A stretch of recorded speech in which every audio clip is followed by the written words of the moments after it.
Hey, I'm here today to present my art for the class, The Divine Feminine in Hinduism. And so when I got this assignment, I originally thought that I would do drawings and paintings of the 10 Mahavidyas, more so in my own interpretation of who they are as opposed to the interpretation that I see traditionally done in Hindu artwork and even westernized Hindu interpretations of what these goddesses are and who they are. But then when I sat down with a book and really looked through all the goddesses, the one thing I kept actually getting drawn to was this conceptualization of Shakti energy. And so I thought, well, I wonder how I could draw that. I have a lot of experience with Shakti, especially in the form of Kundalini. I practice a lot of yoga and especially tantric yoga. And so I understand the whole concept of Kundalini awakening from a very visceral point of view. And so I wanted to do sort of a representation of what this experience is. And so I actually did a 3-part series of what Shakti energy is. Now, it's kind of hard to draw Shakti because it's not a female form. I mean, it's a feminine energy, but it's not, it's not like Kali, who I have on my wall right there. You can't really see it, but let me see. Can I zoom in? There you go. So that's like Kali, a representation of Kali on my wall. It's not like that. You can't really draw Shakti. But what I came up with was actually this visualization.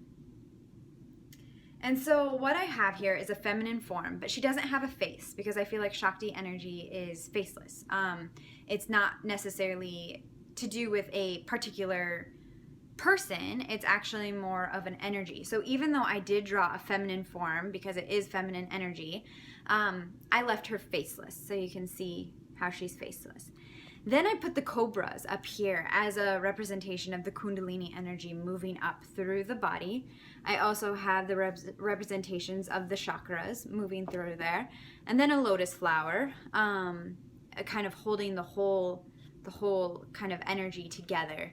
And then I have the water here with the lily pads and sort of the reflection of the sun. And I made it sunshine, or just sun, but then I made it dark outside because I actually wanted both aspects of shadow and light, because I feel like Kundalini energy, I mean, it is definitely an enlightened state of being, I suppose. I mean, you can experience Kundalini without being enlightened, but that energy definitely takes you to higher realms of being, and kind of what I associate with sun. Like when I go into that state of mind, it's like this radiance that's exuding from me and within me and all around me. But I also see how it really penetrates darkness, and how darkness is actually a gift to us. It's not something to be scared of. It's not something that we should shy away from. And so I purposely created this piece so it has both elements of light and dark. Then I decided to do a piece for myself and how I interpret the Kundalini energy. And so I actually didn't do this on watercolor, and so I actually quit coloring it in because the paper was getting so thin. So that was my fault that I didn't do it on watercolor paper. But this is an image of sort of myself. I mean, it's not a splitting image, but it's close enough. And I made this a representation of me experiencing Shakti Kundalini energy. And I actually made it very uterus oriented, very sexually charged, because I feel like the energy, it rises from the cervix or perineum of a human being and shoots forward. And so I think that the uterine energy, that's a very Taoist thought line, but I do feel like there's probably representation of that in Tantra, in Hindu Tantra as well.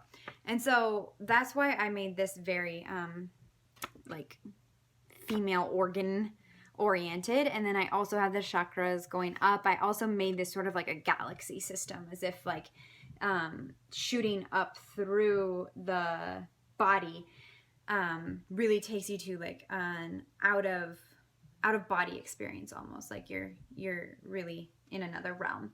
And here I did moon energy because I personally really resonate with moon energy, the phases of life and the phases of experience, and I feel like that Shakti energy really kicks in that space. And then I did something that's much more like up close and personal.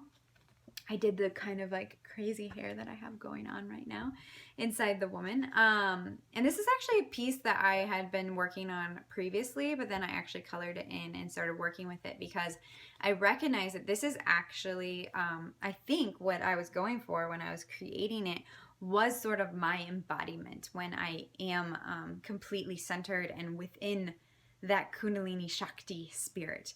And so this is like she is in her power. Like this is Shakti. This is the feminine force of nature. So obviously I think that these pieces are pretty westernized. I was drawing myself, and being a white woman who grew up in the United States, it felt appropriate, like, for me to draw a person that sort of looks like me. Same with this. It's much more westernized, I would say, than what most Hindu art is. This one, with the lotus flower and everything, I'd say it's more, maybe more in line with Hindu artwork, but it still has like a Western flair, and I can't really help that. I mean, maybe I could really push myself from my edges and really draw something completely different, but this is kind of what came out of me, out of my own personal experience and where I am in my life. And so they definitely feel like more representations of me and how I interpret Shakti energy and Kundalini, as opposed to perhaps the traditional Indian interpretations of Shakti and Kundalini. So that's my artwork for the project for Dr. Shimkhada in the Feminine Divine, Visions of the Feminine Divine in Hinduism class at Claremont School of Theology. Thank you for watching.